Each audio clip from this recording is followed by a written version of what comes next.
வணக்கம். அதிமுக, பாஜக, தவேக கூட்டணியை உருவாக்க வாசன் முயற்சி. பாரதிய ஜனதா கட்சி அதிமுகவோடு கூட்டணி அமைத்து பல தேர்தல்களை சந்தித்தது.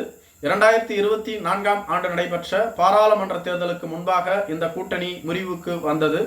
அப்பொழுது இந்த கூட்டணியை மீண்டும் புதுப்பிக்கவும் வலுப்படுத்தவும் தமிழ் மாநில காங்கிரஸ் கட்சியின் தலைவரான திரு ஜி.கே. வாசன் அவர்கள் பல்வேறு முயற்சிகளை மேற்கொண்டார். இருப்பினும் அவரது முயற்சிகள் தோல்வியில்தான் முடிந்தது. எனவே பாரதிய ஜனதா கட்சி தனித்து போட்டியிட்டு தோல்வியை தழுவியது. அதிமுகவும் ஒரு கூட்டணியை அமைத்து போட்டியிட்டு தோல்வியை தழுவியது. திமுக தற்பொழுது அசுர பலத்தோடு உள்ளது. அந்த கட்சியை வீழ்த்த வேண்டும் என்றால் வலிமையான கூட்டணி வேண்டும். அப்படி இல்லை என்றால் திமுக கூட்டணியில் இருக்கக்கூடிய கட்சிகளை வெளியேற்ற வேண்டும். திமுக கூட்டணியில் இருக்கக்கூடிய எந்த கட்சியுமே தற்பொழுது வெளியேறக்கூடிய சூழ்நிலையில் இல்லை என்று சொல்லப்படுகிறது.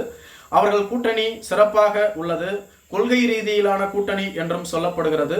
திமுக கூட்டணியில் உள்ள அனைத்து கட்சிகளினுடைய வாக்குகளும் அவர்களோடு கூட்டணியில் உள்ள மற்ற வேட்பாளர்களுக்கு மிக சிறப்பாக சிந்தாமல் சிதறாமல் சென்று விடுகிறது.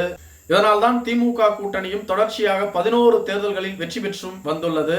இவற்றை கருத்தில் கொண்டு திமுகவை வீழ்த்த வேண்டும் என்றால் நாம் வலிமையான கூட்டணியை உருவாக்க வேண்டும். அதற்காக தற்பொழுதே பல கட்சிகள் காய் நகர்த்தி வருவதாகவும் சொல்லப்படுகிறது. மத்திய அரசின் சார்பில் தமிழகத்தில் எப்படியேனும் பாரதிய ஜனதா கட்சியை மிகப்பெரிய கட்சியாக வளர்த்துவிட வேண்டும் என்று செயல்பட்டு வருவதாக சொல்லப்படுகிறது. எனவே மத்திய அரசு தங்கள் கட்சியின் சார்பில் அமைக்கவில்லை என்றாலும் மாற்றுக் கட்சியின் சார்பில் அமைத்துள்ளதாக கூறப்படுகிறது. இவர் தற்பொழுது பாட்டாளி மக்கள் கட்சி, தேமுதிக, அதிமுகவோடு கூட்டணி பேச்சுவார்த்தையை தொடங்கிவிட்டதாகவும் சொல்லப்படுகிறது. அதாவது 2026ஆம் ஆண்டு நடைபெற உள்ள சட்டமன்ற தேர்தலில் வலிமையான கூட்டணியை உருவாக்கினால் திமுகவை வீழ்த்தி விடலாம். அப்படி என்றால் பாட்டாளி மக்கள் கட்சி, பாரதிய ஜனதா கட்சி, தேமுதிக, அதிமுக இந்த கூட்டணி வலிமையான கூட்டணி தான். இருப்பினும் இந்த கூட்டணி அமைத்தும் கூட 2021ஆம் ஆண்டு நடைபெற்ற சட்டமன்ற தேர்தலில் இவர்களை வீழ்த்த முடியாமல் சென்றுவிட்டது. எனவே இளைஞர்களினுடைய வாக்கு நமக்கு தேவை. இளைஞர்களுடைய வாக்கு நாம் தமிழர் கட்சிக்கும் தற்பொழுது கட்சியை தொடங்கிய விஜய் அவர்களுக்கும் தான் உள்ளது. தற்பொழுதே விஜய் அவர்களுக்கு 90 லட்சம் உறுப்பினர்கள் உள்ளதாக சொல்லப்படுகிறது. மேலும் இந்த 90 லட்சம் உறுப்பினர்களும் வாக்காளர்களாக உள்ளார்கள் என்பது அவர்களுக்கு மிகப்பெரிய பிளஸ்ஸாகவும் உள்ளது. இவற்றை கருத்தில் கொண்டு இளைஞர்களினுடைய வாக்கை நாம் பெற வேண்டும் என்றால் தவேகவோடு கூட்டணி அமைக்க வேண்டும் என பாரதிய ஜனதா கட்சியும் தமிழ் மாநில காங்கிரஸ் கட்சியும் விரும்புவதாக சொல்லப்படுகிறது. ஏற்கனவே நடத்திய ஒரு கருத்து கணிப்பின் அடிப்படையில் தமிழக வெற்றி கழகத்திற்கு ஒவ்வொரு தொகுதியிலும் தற்பொழுதே 8லிருந்து 10% வாக்கு வங்கி உள்ளதாக சொல்லப்படுகிறது. இவற்றை வைத்து பார்க்கும் பொழுது கணிசமான வாக்குகளை அனைத்து கட்சியிடமிருந்தும் தமிழக வெற்றி கழகம் பிரிக்க உள்ளது. குறிப்பாக இந்த வாக்குகள் திமுக, அதிமுக, நாம் தமிழர் கட்சியிலிருந்து தான் அதிகமாக பிரியும் என்றும் சொல்லப்படுகிறது. இவற்றை கருத்தில் கொண்டு பார்க்கும் பொழுது தமிழக வெற்றி கழகத்தை கூட்டணிக்குள் கொண்டு வந்தால் திமுகவை மிக எளிதில் வீழ்த்து விடலாம். தமிழக வெற்றி கழகமும் தங்களது கொள்கை எதிரியாக திமுகவைத்தான் அறிவித்துள்ளது.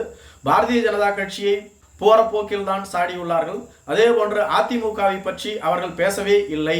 எனவே அதிமுகவோடு தமிழக வெற்றி கழகத்தை கூட்டணிக்குள் கொண்டு வருவது மிக சுலபம். அவற்றை கருத்தில் கொண்டு தமிழக வெற்றி கழகத்தை அதிமுக கூட்டணிக்குள் கொண்டு வர ஜி.கே. வாசன் முயற்சிகளை மேற்கொண்டுள்ளதாக சொல்லப்படுகிறது. ஆனால் தமிழக வெற்றி கழகத்தின் நிர்வாகிகளிடம் விசாரித்த போது எங்கள் தலைவர் மாநாட்டின் பொழுதே இது பற்றி தெளிவாக கூறிவிட்டார். எங்கள் தலைமையின் கீழ் எந்த கட்சி வேண்டுமென்றாலும் கூட்டணிக்கு வரலாம். மற்ற கட்சிகளின் தலைமையின் கீழ் நாங்கள் கூட்டணிக்கு செல்ல தயாராக இல்லை. இதுதான் எங்களுக்கு முதல் தேர்தல். இந்த முதல் தேர்தலில் நாங்கள் யார் என்பதை நிரூபிக்க வேண்டிய கட்டாயத்தில் உள்ளோம். கூட்டணி அமைத்து போட்டியிட்டோம் என்றால் எங்களது பலம் என்ன, பலவீனம் என்ன என்பது தெரியாமல் சென்றுவிடும். எனவே கூட்டணி என்ற பேச்சுக்கே இடமில்லை. தமிழக வெற்றி கழகத்தின் தலைமையின் சார்பில் ஒரு கூட்டணி உருவாக்கப்படும். அதில் எந்த கட்சிகள் வேண்டுமென்றாலும் இணைந்து போட்டியிடலாம். நாங்கள் தேர்தலில் வெற்றி பெற்றால் ஆட்சி அதிகாரத்தில் கூறியது போன்று பங்கு தருவோம். இத்தனை ஆண்டுகளாக திமுகவும் அதிமுகவும் கூட்டணி அமைத்துதான் தேர்தலை சந்தித்து வந்தன. ஒரு முறையாவது கூட்டணி கட்சிகளுக்கு ஆட்சி அதிகாரத்தில் பங்களித்ததா? மேலும் கலைஞர் அவர்களின் ஆட்சி காலத்தின் பொழுது காங்கிரஸ் கட்சியின் தயவோடு திமுக ஆட்சி அமைத்திருந்தது. அப்பொழுது திமுக 96 சட்டமன்ற உறுப்பினர்களை மட்டுமே பெற்றிருந்தது. செல்வி ஜெயலலிதா கூட அவ்வப்பொழுது மைனாரிட்டி அரசு என திமுகவை சாடி வந்து கொண்டிருந்தார். அப்படி இருந்தும் கூட காங்கிரசுக்கு ஆட்சி அதிகாரத்தில் திமுக பங்களிக்கவில்லை.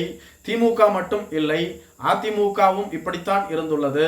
எனவே எங்கள் தலைமையில்தான் கூட்டணியை அமைப்போம். அதில் ஒத்த கருத்துடையவர்கள் வந்து சேர்ந்து கொள்ளலாம். வெற்றி பெற்றால் ஆட்சி அதிகாரத்தில் பங்குள்ளது என தமிழக வெற்றிக் கழகத்தின் நிர்வாகி கூறியுள்ளார். நன்றி.